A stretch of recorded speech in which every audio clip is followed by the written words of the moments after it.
Pemirsa, malam perayaan Tahun Baru menjadi momentum yang sangat dinanti dan juga diminati oleh sebagian masyarakat. Dikarenakan tidak hanya berbicara terkait pesta kembang api, namun terjadi juga sejumlah perusahaan yang mengadakan diskon akhir tahun. Tentu diskon akhir tahun ini dimanfaatkan oleh sejumlah masyarakat untuk berbondong-bondong dan ramai berbelanja.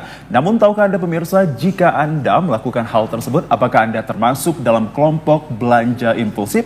Terlebih pada era globalisasi ini, masyarakat dapat melakukan transaksi dan juga melakukan aksesibilitas tinggi untuk mendapatkan barang-barang yang berdiskon tinggi, namun tidak tepat nilai dan juga tepat guna. Lantas seperti apa kemudian untuk masyarakat menyikapi perihal hadirnya diskon akhir tahun ini, dan seperti apa pula kah terkait tentang proyeksi ekonomi di tahun 2025? Bersama saya Muhammad Azrul Nastion, tentu kita akan berbincangkan pada sore hari ini pemirsa dengan tema yang menarik sekali pada hari ini, yakni fenomena belanja diskon akhir tahun. Tentunya kita akan bahas dengan sejumlah narasumber yang telah hadir di hadapan Anda. Yang pertama saya sapa ke hadapan Anda pemirsa, beliau adalah Abang Dapadian Adi S. Siregar, Ketua Lembaga Advokasi dan Perlindungan Konsumen. Assalamualaikum, selamat sore Bang.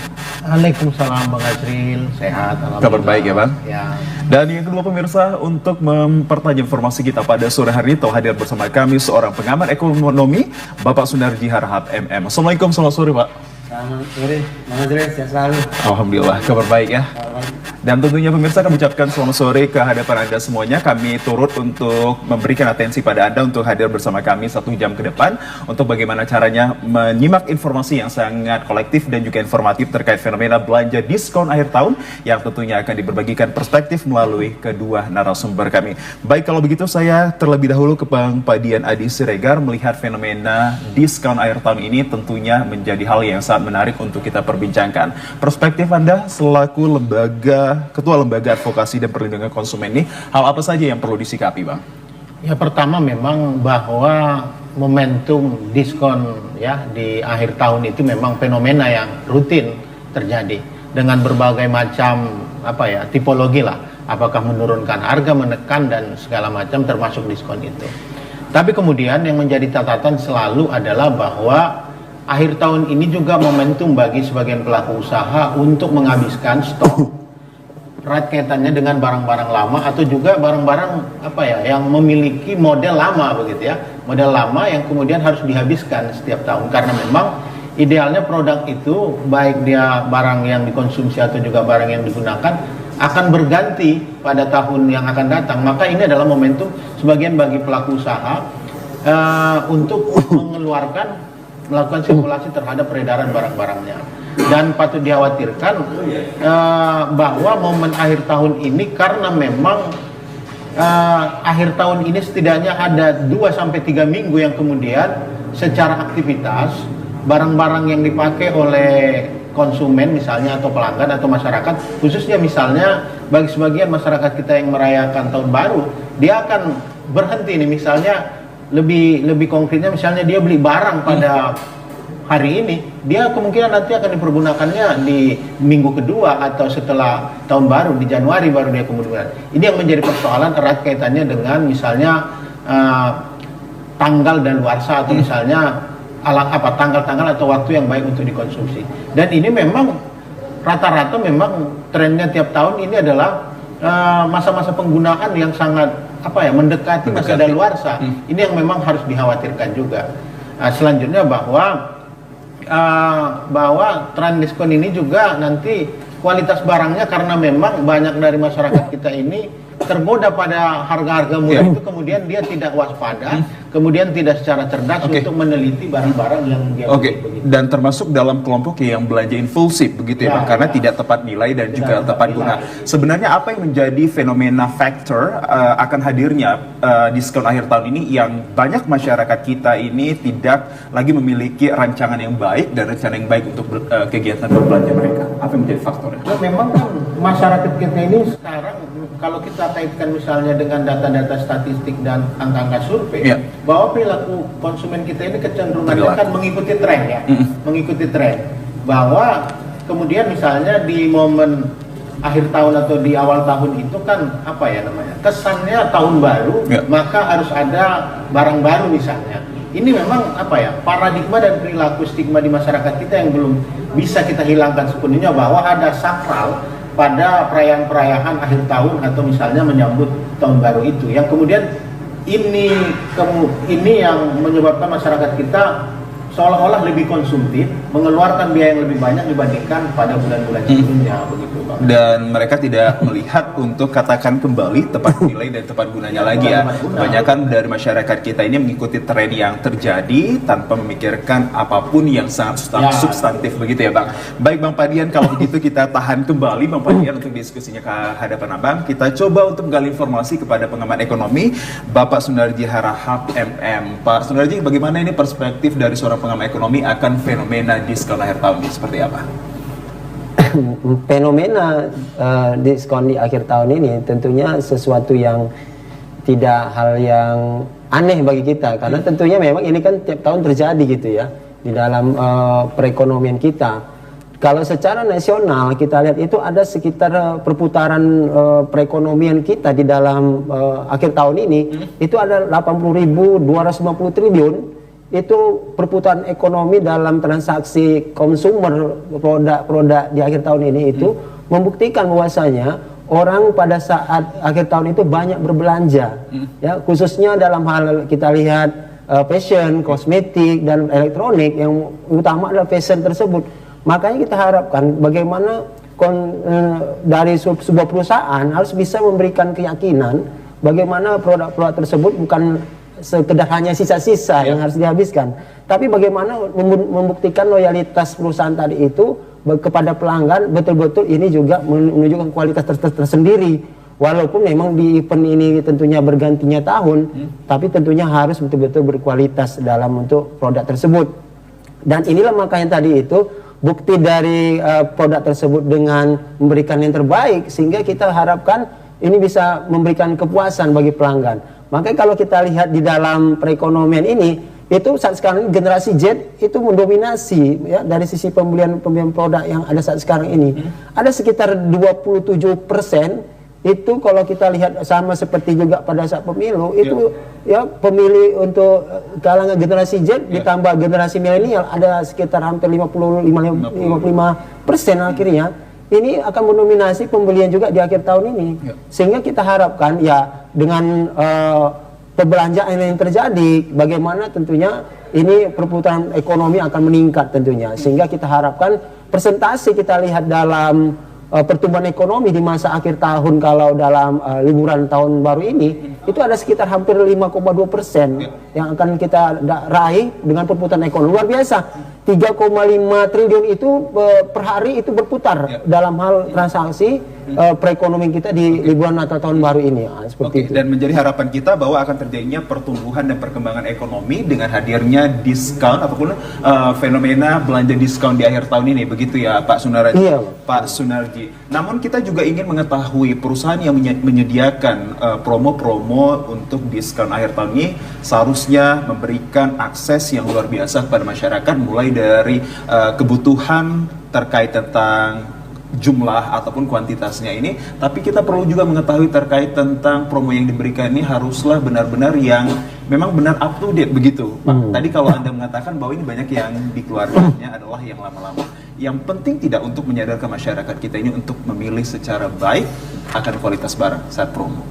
Di dalam kita secara ekonomi ada kaitan dengan bagian promosi ya. Ini bagian dari bagian keempat dari bauran pemasaran, dari istilah kita strategi pemasarannya ya, dari produk, price, place dan promotion. Di promotion inilah yang akan menunjukkan eksistensi secara akhir tahun ini dengan adanya diskon-diskon tadi, promosinya berupa diskon, sehingga orang akan tertarik dia, karena orang tahu tadi bahwasanya akhir tahun tentunya banyak yang harus diputar kembali atau juga diperjualbelikan kembali produk-produk tadi, sehingga dari diskon tadi itu ya menjadikan daya tarik tersendiri konsumen untuk membelinya. Jadi bukan hanya produk diskon aja, bisa sifatnya kayak cashback ya, atau juga special gift ya, atau istilah ada juga buy one get one. Nah, beli satu dia dapat beli satu lagi ya. Ini kan trik ekonomi, bagaimana promosinya itu bisa terus untuk bisa masyarakat atau konsumen tadi itu meraih kepuasan atas produk tadi. Inilah makanya tadi itu mungkin dari lembaga perlindungan konsumen ini perlu apa juga investigasi memastikan produk-produk tadi itu betul-betul berkualitas gitu ya. Karena juga saya udah banyak tulisan yang saya tulis juga, salah satu di tulisan perdana saya terkait misalnya sertifikasi halal contohnya. Di situ harus kita juga memastikan misal dari segi produk bagaimana jangan sampai ada terkait dengan barang-barang yang mungkin terindikasi yang dilarang itu secara agama atau juga masa expirednya mungkin yang sudah harus tidak boleh beroperasi lagi ya dalam hal produk tersebut. Inilah makanya jangan seorang pimpinan perusahaan itu hanya untuk bisa mendapatkan keuntungan semata, tapi dia harus ya memikirkan kesehatan konsumen, kepuasan konsumen yang harus bisa memastikan sehingga ya ketika kita mungkin di Undang Perlindungan Konsumen itu ada dapat namanya keadilan di sana. Setuju. Ya, keadilan.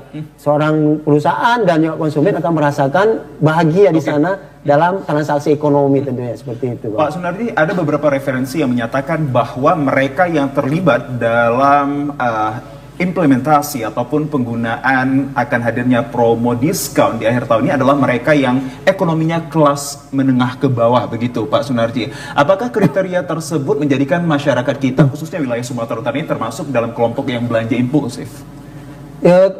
Kita lihat dari persentase yang terjadi ketika pembelian di suatu akhir tahun ini, 28% itu rentangannya itu di bawah 500.000 belanjanya, persentasenya. Sedangkan 500 di antara sejuta itu 27%. Artinya menunjukkan bahwasanya ini persentase ini memang kalangan bawah yang banyak untuk beli di kategori 500 sampai sejuta tadi. Benar. Ya kan? Atau sampai di bawahnya tadi. Tapi kalau kita lihat yang mungkin sampai 2 juta ke atas itu hanya 18%. Artinya menunjukkan memang kalau kita lihat ya semua kayak ibaratkan di akhir tahun ini di bulan ini kayak pesta juga lah namanya ya, pesta teman diskon, ya? Pesta diskon namanya, makanya disesuaikan dengan anggarannya masing-masing ya, berapa biaya yang bisa dikeluarkan untuk itu. Karena tentunya ini kan persentase tersebut ya menunjukkan bahwa saya kemampuan seorang pembeli itu di mana letak presentasi tadi tentunya. Dengan kriteria tersebut masukkah kita dalam kategori kelompok belanja impulsif? Termasuk juga dari posisi paling bawah tadi, makanya inilah harus ya pergerakan ekonomi itu mungkin bukan dari kalangan atas saja, semua juga merata dapat gitu. Oke, nanti saya tanyakan juga bagaimanakah perilaku masyarakat yang belanja impulsif ini baik atau tidak. Nanti saya tanya Pak Sunardi, tahan kembali. Saya kembali ke Bang Padian. Kalau begitu bahwa tadi disampaikan seorang pengamat ekonomi ini terdapat cashback buy one get one yang kiranya ini menjadikan perusahaan-perusahaan ini banyak peminatnya di akhir tahun begitu. Apakah ini perlu melakukan investigasi dari seorang Bang Padian melihatnya? Ya, bahwa memang kalau kita melihat kan bisnis dalam strategi bisnis sudah pasti kenapa kemudian ada diskon, kenapa kemudian ada special price, buy one get one free misalnya, atau special price misalnya, itu pasti tidak mungkin dalam strategi bisnis sirkulasinya adalah sirkulasi yang mengikuti tren terbaru. Pasti juga ada stok lama sirkulasi. Itu dalam strategi bisnis pasti sirkulasinya adalah barang yang lebih lama akan lebih duluan dikeluarkan dibandingkan barang yang baru. Nah, jadi pada fase ini sesungguhnya ada, kalau tahun-tahun lalu ada fenomenanya sesungguhnya harga ini sudah dinaikkan terlebih dahulu. Tapi tahun ini kita belum menemukan ada fakta-fakta itu. Tren-tren ini kan dalam strategi bisnis, bahkan di Undang-Undang Perlindungan Konsumen sendiri pun misalnya pelaku usaha itu harus berdaya, bisnisnya harus tetap jalan. Maka ketika ada diskon itu pasti ada resiko-resiko bisnis, pasti ada pengalihan profit yang didapatkan oleh perusahaan untuk diberikan diskon itu. Maka saya melihatnya bahwa memang ini yang kemudian harus diperhatikan betul itu. Maka konsumen ini seperti tadi perilaku impulsif konsumen ini juga harus menjadi perhatian, karena rentan sekali misalnya ada barang-barang atau produk yang kemudian tidak baik, atau kemudian misalnya ekses negatifnya itu akan lebih riskan, khususnya misalnya terkait dengan makanan gitu. Oke, pemirsa, lantas bagaimanakah terkait fenomena belanja diskon akhir tahun ini? Siapa yang diuntungkan dan siapa yang dirugikan? Kita akan hadirkan sesaat lagi.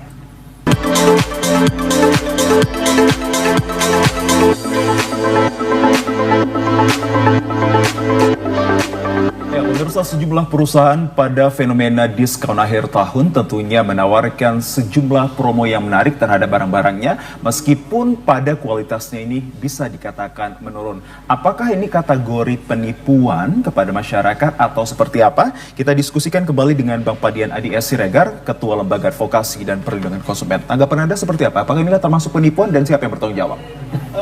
Yang pasti masyarakat atau pembelinya dirugikan ya, karena kualitas barangnya pasti tidak seperti kualitas barang yang tidak diskon, atau tidak barang seperti yang harga khusus begitu ya.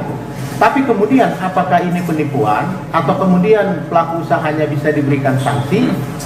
Ini kata kuncinya satu, Bang Andri. Yang pertama adalah bahwa ada nggak janji dan jaminan di dalamnya.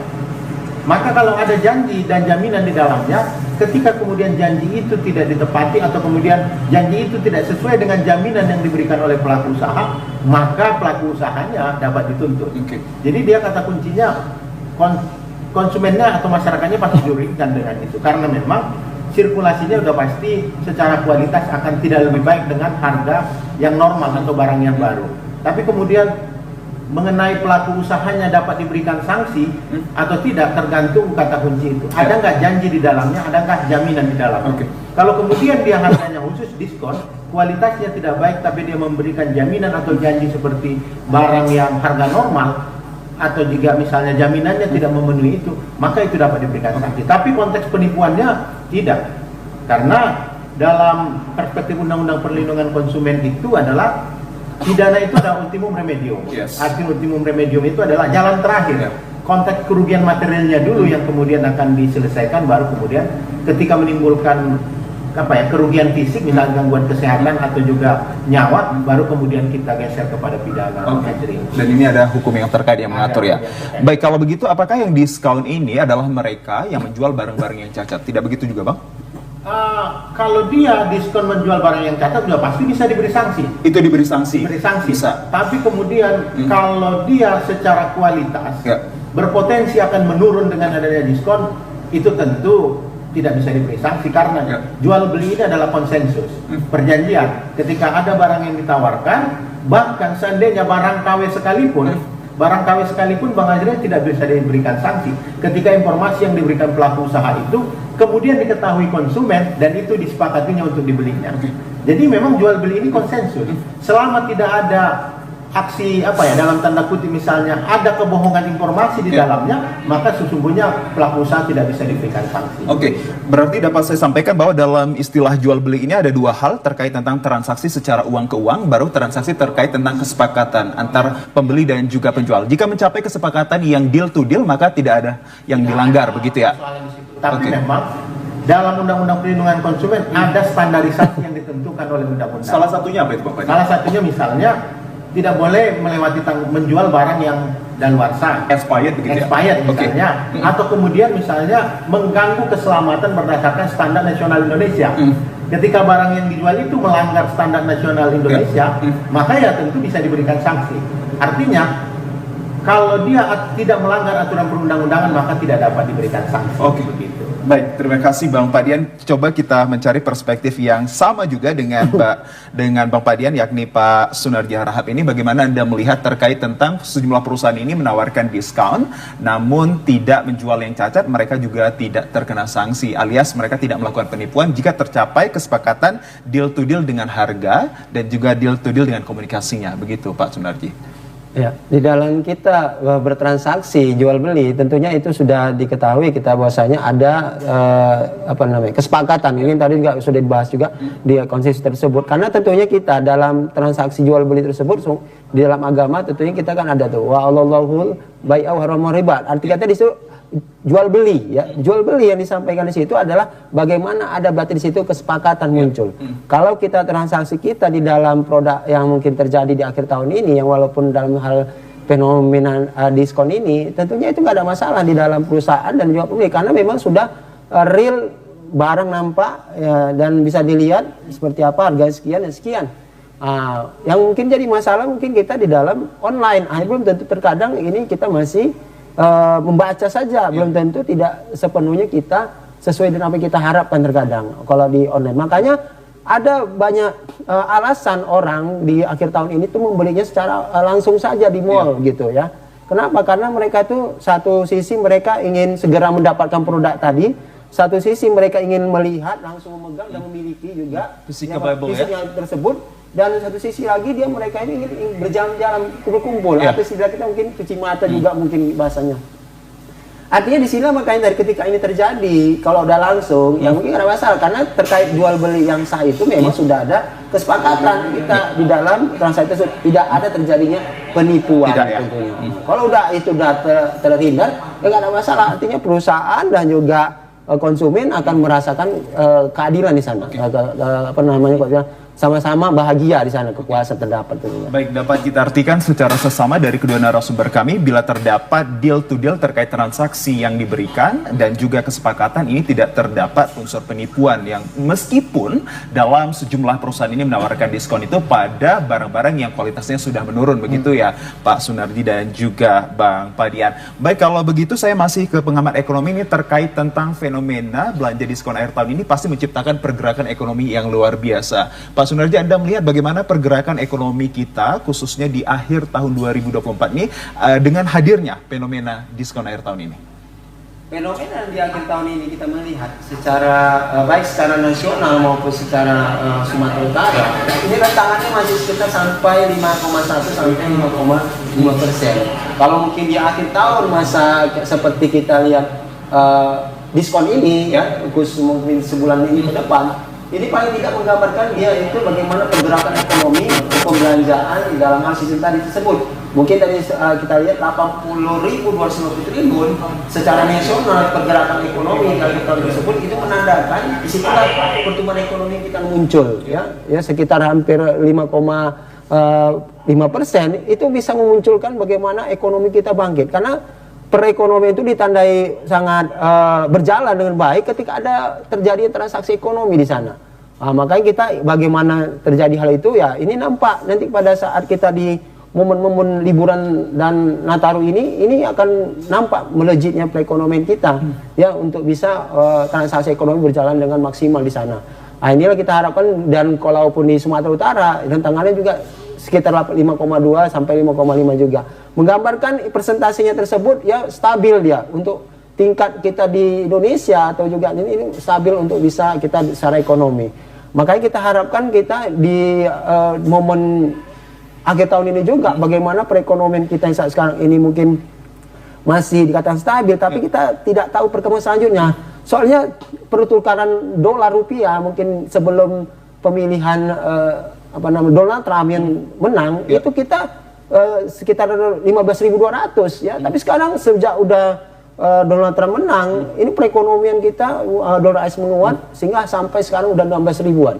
Ya, sehingga ini menandakan bahwasanya kita ini masih belum kuat secara bagaimana mematangkan secara ekonomi ya. Inilah perlu program-program dari pemerintah untuk bisa menggenjot atau sesuai dengan tekad Pak Prabowo selaku presiden. Bagaimana tekadnya itu untuk bisa kita itu bahkan 5.000 nanti per dolarnya. Dan presentasi pertumbuhan diharapkan itu ada 8%. Itu cita-cita dari Pak Prabowo ya, bagaimana untuk bisa Indonesia ke depan ini lebih baik. Cita-cita luar biasa saya lihat. Dengan kebijakannya dan juga pengimplementasiannya, mungkin nanti di awal tahun kita lihat apakah ini menciptakan stabilitas ekonomi yang kuat pada wilayah Provinsi Sumatera Utara khususnya, Pak? Ya, dari sisi ekonomi kalau kita lihat Sumatera Utara ini barometer ya, sebagai provinsi yang mungkin terbesar di Sumatera, tentunya ini menggambarkan dari Indonesia. Sehingga kita harapkan ya Sumatera ini menjadi bagian terpenting untuk bagaimana roda perekonomian kita akan bangkit tentunya dari Indonesia ini. Dan ini menjadi harapan kita semua bahwa stabilitas ekonomi akan kita temui nanti di tahun 2025. Terlebih terjadinya fenomena belanja diskon ini yang seyogianya ini menjadi harapan pertumbuhan perekonomian. Begitu ya Pak Sunardi. Baik, kalau begitu saya ke Bang Padian ini, kalau berbicara terkait fenomena diskon akhir tahun ini ada dua klasifikasi yang ingin saya bagikan ke Bang Padian, yakni adalah fenomena melalui belanja online dan juga transaksi yang dilakukan offline. Kedua hal tersebut bagaimana Anda melihat perspektif terkait pertumbuhan ekonomi dan mungkin bagaimana pula untuk mengawasi hadirnya barang-barang yang tidak diinginkan ataupun rendah kualitas? Memang kalau fenomena online kan selama ini memang banyak catatan.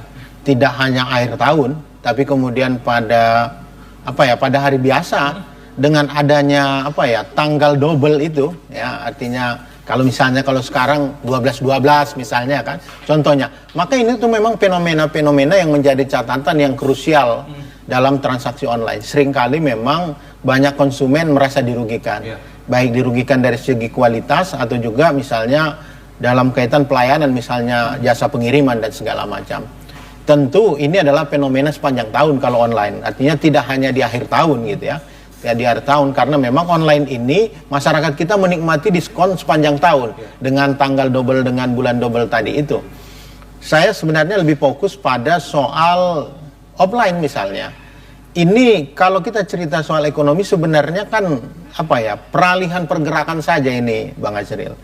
Seperti pada hari besar yang lain misalnya, pada hari raya Idul Fitri saja misalnya, sesungguhnya konsumtifnya masyarakat kita ini beralih, baru nanti setelah habis hari raya kemudian daya beli masyarakat menurun. Ini sebenarnya hanya berpindah saja, diakumulasi misalnya di akhir tahun, yang kemudian nanti di awal tahun atau 2 bulan pertama di awal tahun, itu nanti daya belinya akan menurun tuh.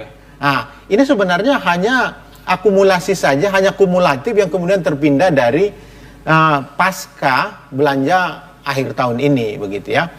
Tapi memang menjadi perhatian juga, dan juga kalaupun kita bicara soal pergerakan ekonomi, maka diskon akhir tahun, daya beli yang meningkat pada akhir tahun ini tidak memberikan efek yang sangat signifikan pada perkembangan ekonomi, karena akhir tahun ini kecenderungannya masyarakat kita ini beralih pada 2 kebutuhan. Yang pertama adalah kebutuhan kumpul-kumpul, yang erat kaitannya dengan makanan. Yang ketiga adalah kebutuhan migrasi, yaitu liburan misalnya. Maka kemudian kalaupun kita cerita pertumbuhan ekonomi, maka yang paling tinggi sesungguhnya pada 2 aspek ini. Karena ada perayaan-perayaan makan-makan begitu, dan migrasi ini apakah nanti ke tempat wisata, tempat hiburan dan segala macam. Paling di 2 itu. Tapi kalau cerita diskon ini sebenarnya ya saya pikir tidak begitu signifikan, karena memang pelaku usaha juga ini kan sesungguhnya mengurangi keuntungan pada waktu normal, yang kemudian keuntungannya lebih kecil pada akhir tahun ini, dan dia akan secara bisnis dia akan mengembalikan itu pada bulan-bulan lain. Ini juga akan berpengaruh juga kan ketika harganya kembali naik, karena kalimatnya diskon, bukan harga turun. Kalau harga turun mungkin kalau harga turun ada tren dia penaikan harga lagi, maka akan ada delay 1 bulan atau 2 bulan. Tapi kalau diskon, hari ini diskon, mungkin nanti tanggal 2 Januari sudah tidak diskon lagi, sudah normal. Ini menandakan bahwa kontribusinya bagi masyarakat kita untuk meningkatkan daya beli tidak begitu baik, Bang Azril. Tapi bisa dikatakan bahwa dengan hadirnya fenomena diskon akhir tahun ini menjadi stimulan begitu ya Bang? Stimulan untuk peningkatan ekonomi kita di tahun 2025 yang tentunya ini berbagai masyarakat juga nanti akan berdampak dari UMKM kecil sampai ke besar begitu ya. Bang Padian, kalau kita kaitkan terhadap offline dan online ini, apakah sejauh ini dari Lembaga Advokasi dan Perlindungan Konsumen ini sudah menemukan temuan-temuan yang mungkin mencurigakan ataupun yang meresahkan masyarakat sebagai konsumen?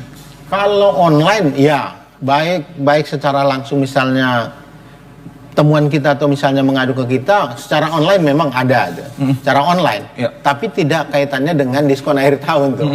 Karena memang fenomenanya yang selalu perhatian kita selama ini adalah tanggal double itu. Tanggal double itu pasti kita mengantisipasi betul dan melihat betul soal fenomena itu. Tapi memang trennya kan akan mudah dibaca. Mau ada yang mengadu atau tidak ada yang mengadu, maka trennya akan mudah dibaca. Yang menjadi catatan kita memang, kalau dulu 5 tahun lalu itu adalah sering barang-barang yang daluarsa, khususnya makanan, itu memang kan gitu. Tapi sekarang sesungguhnya mendekati tanggal daluarsa. Ini yang menjadi catatan kita, Bang Azril. Fenomena akhir tahun ini khususnya misalnya bagi masyarakat yang merayakan, 3 minggu sampai 1 bulan itu terhenti aktivitasnya. Dalam tanda kutip misalnya, Bang Azril, ada parsel-parsel itu. Parsel-parsel yang dikirim itu seringkali misalnya tidak dapat lagi dikonsumsi dan digunakan pasca akhir tahun. Di tahun baru tidak bisa lagi, karena memang kalau kita mau merujuk tanggal daluarsa, misalnya 1 bulan atau 2 bulan sebelumnya, seringkali memang setelah nanti dikonsumsi, setelah nanti dibuka tidak dapat dikonsumsi lagi. Apalagi misalnya kalau kita melihat pada fenomena masyarakat kita ini, rata-rata seminggu atau 2 minggu setelah liburan mereka pasti belum menyentuh barang-barang yang kemudian misalnya kaitannya dengan parcel yang diterima sebelumnya itu rata-rata 1 bulan pasca diterima baru kemudian dipergunakan. Ini yang menjadi catatan krusial itu tadi. Terutama misalnya, dan ini seringkali pelaku usaha tidak menyampaikan. Satu tambahan tadi Bang Azril, bahwa tidak ada persoalan ketikanya pelaku usaha menyampaikan cacat ini. Tapi persoalannya pelaku usaha tidak akan pernah menyebutkan bahwa barang yang dia jual itu cacat maka harganya lebih murah. Tidak pernah kejadian itu. Oh ini barangnya cacat maka harganya lebih murah, barangnya didiskon. Ini yang kadang-kadang menjadi persoalan. Jadi seringkali barang-barang itu tidak diinformasikan secara baik. Dan ini memang trennya misalnya di lembaga penyelesaian sengketa konsumen meningkat Bang Azril. Di awal tahun itu akan meningkat. Terutama misalnya yang barang daluarsa, kemudian yang barangnya rusak tidak dapat difungsikan, itu nanti akan meningkat pengaduannya di awal tahun. Dan sengketa ini berasal dari yang online begitu Bang? Ya, yang online sebagian gitu ya. Juga. Sebagian, tapi memang yang sering itu offline karena memang seringkali yang online ini ada alur atau birokrasi yang begitu panjang sehingga masyarakat kita ini kecenderungannya agak lebih malas untuk komplain Bang Azril karena memang sistem online kita ini kan belanja online kita ini tidak dibuat secara sederhana karena melibatkan 3-4 pihak, pengirim, pelapak dan penyedia lapak itu dan kemudian dalam jangka waktu lama baru sampai kepada konsumen. Ini seringkali konsumen menghitungnya bahwa ketika yang saya sengketakan tadi kalau penyampaian Pak Sunarji tadi harganya di bawah 100.000, kemudian saya akan mengalami kerugian yang lebih besar dengan proses yang panjang begitu. Maka ini sesungguhnya yang menjadi perhatian kita bahwa konsumen kita ini harus dilindungi dari proses itu. Gitu Bang Azril. Dan tentunya ini juga menjadi catatan bagi masyarakat bahwa untuk promo akhir tahun ataupun fenomena belanja di diskon akhir tahun ini juga terdapat sejumlah kejahatan transaksional yang tentunya ini menjadi catatan informasi yang sangat penting. Kita akan hadirkan sesaat lagi.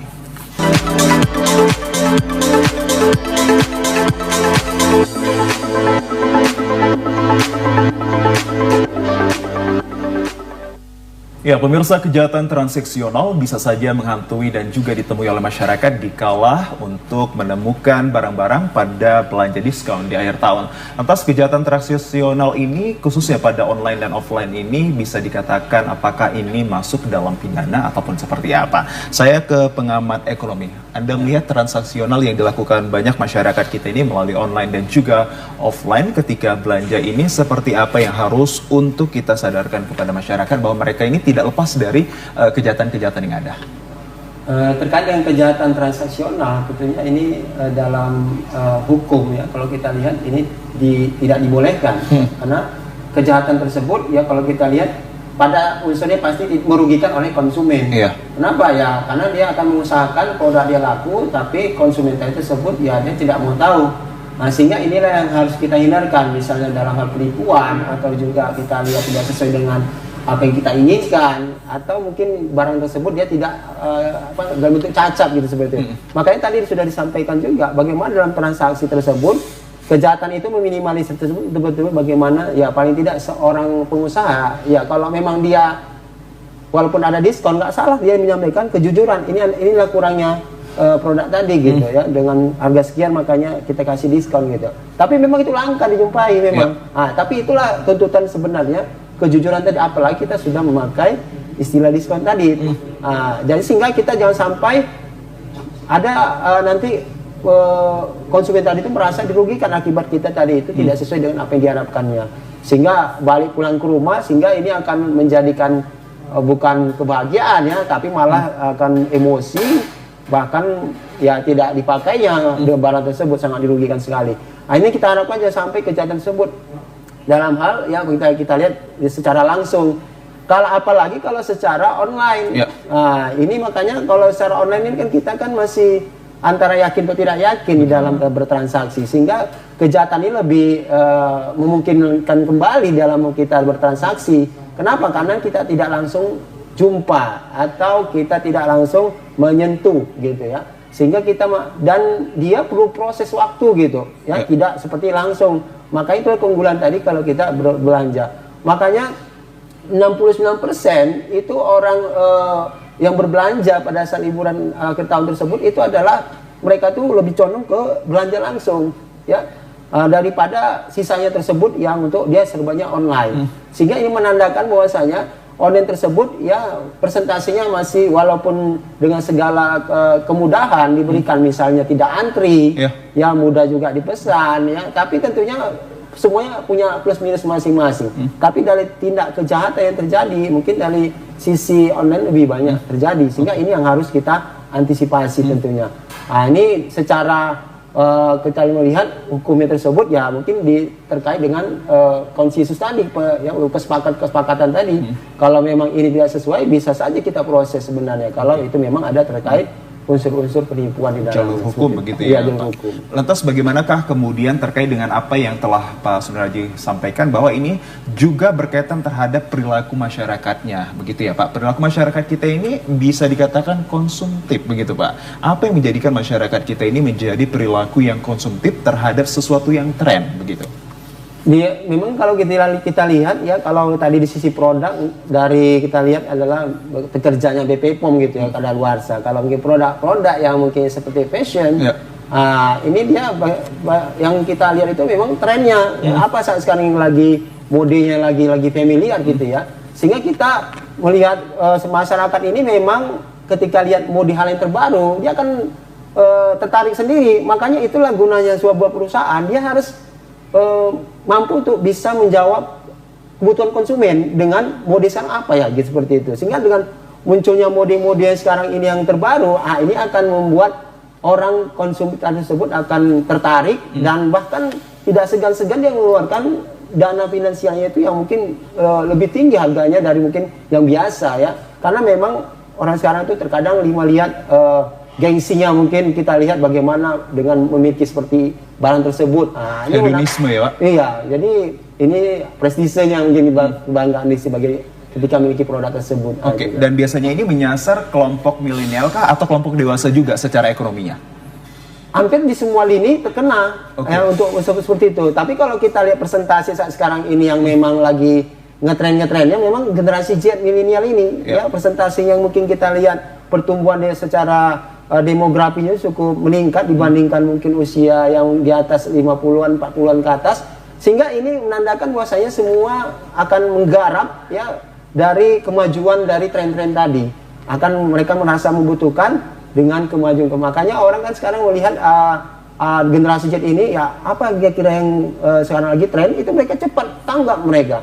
Bahkan makanya kita yang mungkin di usia kita yang mungkin 40 ke atas ini nggak semangat lagi untuk hal yang seperti itu, karena memang tidak masanya lagi untuk kita lebih mementingkan ada hal-hal lain daripada itu, seperti itu. Oke, tentunya ini menjadi informasi dan juga edukasi kepada masyarakat untuk bijak saat berbelanja begitu ya Pak Sunardi. Baik itu mereka yang kelompok milenial dan juga orang dewasa. Terima kasih sangat luar biasa Pak Sunardi selaku pengamat ekonomi akan informasi dan juga penjelasan maupun eksplanasi yang begitu luar biasa. Saya mencoba ke Bang Padian. Ini Bang Padian, kalau tadi Pak Sunardi selaku pengamat ekonomi menyampaikan bahwa demografi persentase akan kelompok masyarakat yang tinggi dalam sifat konsumtifnya terletak pada kelompok milenial. Apakah ada database yang sesungguhnya di lembaga yang Anda naungi? Bahwa memang kalau kita melihat observasi observasi yang dilakukan oleh lembaga konsumen, bahwa memang kelompok usia di bawah 40 ya, milenial dan generasi Z itu dan alpha itu kemudian yang memang selama ini tren belanjanya sedemikian tinggi. Jadi memang mereka yang kemudian paling rentan untuk untuk mendapat ekses negatif dari pembelian itu. Dan di sisi lain pada tipologi generasinya paling malas pula berurusan begitu ya. Paling malas pula berurusan dengan klaim-klaim atau komplain terkait dengan produk ekses negatif yang terhadap ekses negatif yang mereka rasakan. Dan itu sungguhnya mereka kan sporadis ya. Cara belanja mereka itu kan sporadis. Karena memang mereka dimanjakan dengan mekanisme instan. Jadi mereka kapan butuh, kapan perlu, kemudian beli. Dan literasi terhadap hak dan kewajiban mereka, literasi terhadap kualitas produk yang diberikan itu memang sangat minim sekali. Itu observasi yang kita lakukan. Itu respon umpan balik yang mereka nyatakan. Dalam contoh konkretnya misalnya, ketika ada 100 orang generasi Z misalnya kita tanya tuh, tolong cari kasus misalnya pelanggaran soal standarisasi, soal tanggal daluarsa dan segala macam, mereka akan kesulitan mencari itu karena mereka rata-rata mereka itu membeli produk itu apa ya? Ketika cocok mereka lihat, maka mereka akan pilih gitu ya, akan mereka beli begitu ya. Dan metodenya sangat instan sekali gitu ya, metodenya sangat instan sekali. Makanya memang trennya kalau tadi dikaitkan dengan online, maka mereka paling tinggi itu angkanya dalam membeli secara online itu. Tapi begini Bang Azril, kalau kita kaitkan dengan tema diskon misalnya, diskon akhir tahun ini, maka kebijakan pemerintah sekalipun memang tidak menyasar mereka ini sebenarnya. Mereka menyasar pada kelompok konsumen rumah tangga. Maka sebagaimana yang kita ketahui bahwa arahan pemerintah terkait diskon ini kepada Asperindo itu adalah terhadap 6 produk yang kalau kita lihat itu kecenderungannya pada sembako. Kebutuhan makanan konsumsi rumah tangga. Karena memang ini yang menjadi sulit itu. Berarti segmented berdasarkan data dan analisa pemerintah adalah kelompok-kelompok yang akan mengalami kesulitan pada akhir tahun itu dalam membeli produk itu adalah kelompok keluarga yang di dalamnya penentu kebijakannya tentu bukan generasi Z atau generasi milenial gitu. Jadi kalau kita lihat memang sesungguhnya diskon akhir tahun ini tidak ditujukan sebenarnya bagi generasi Z secara pribadi, tapi keluarga misalnya. Momentumnya misalnya adalah konsumsi bersama keluarga. Kalaupun kaitannya tadi dengan passion yang sampaikan Pak Sunarji tadi adalah seragam-seragam ya, seragam perayaan di akhir tahun misalnya. Paling ini yang kemudian menjadi sasaran-sasaran dari pemerintah. Maka kalau kita lihat generasi Z apakah relevan dengan diskon akhir tahun, saya kira berdasarkan observasi yang kita lakukan tidak begitu relevan. Kecuali tadi kecuali tadi mungkin diskon juga ya pada destinasi wisata begitu ya, akomodasi itu mungkin iya, akomodasi iya, tapi memang apakah kemudian resiko ekses negatifnya tinggi tidak mungkin, tapi dalam aspek mal pelayanan iya. Misalnya ketika destinasi wisatanya meningkat menumpuk maka otomatis pasti pelayanannya tidak begitu maksimal. Kalaupun misalnya tadi akomodasi transportasi ya pasti juga nanti resiko-resiko keamanan dan keselamatan yang menjadi perhatian. Ini yang memang harus fokus-fokus itu. Maka harapan kita memang pemerintah juga harus memapping ini dengan benar. Bahwa di akhir tahun ini kalau ini diberikan diskon, mitigasinya kemudian harus juga diberikan. Jadi analisa terhadap resiko-resiko kebijakan-kebijakan termasuk misalnya tren meningkatnya pada produk tertentu atau jasa tertentu di akhir tahun itu menjadi perhatian pemerintah juga Bang Azril. Baik, sejauh ini Bang Padian selaku Ketua Lembaga Advokasi dan Perlindungan Konsumen melihat hadirnya fenomena-fenomena ini, apa yang tengah maupun telah dilakukan untuk bagaimana masyarakat ini terawasi dalam keadaan belanja yang sifatnya impulsif? Memang kalau dari lembaga konsumen tentu tentu adalah pemberian informasi, penyebaran informasi, pendidikan, dan itu memang rutin kita lakukan di akhir tahun. Tentu di sisi lain, kita dari lembaga konsumen kalau ada pengaduan, maka kita siap tentu melakukan advokasi terhadap pengaduan-pengaduan dan komplain yang dilakukan oleh konsumen, Bang Azril. Baik, terima kasih Pak Padian. Tanpa terasa pula kita sudah berada di ujung segmen, kita ajak untuk masyarakat lebih mengerti terkait tentang fenomena belanja diskon akhir tahun, yang seyogianya ini juga kita kaitkan terhadap proyeksi untuk pertumbuhan ekonomi di 2025. Seperti apa Pak Sunarji untuk proyeksi 2025 akhir tahun ini?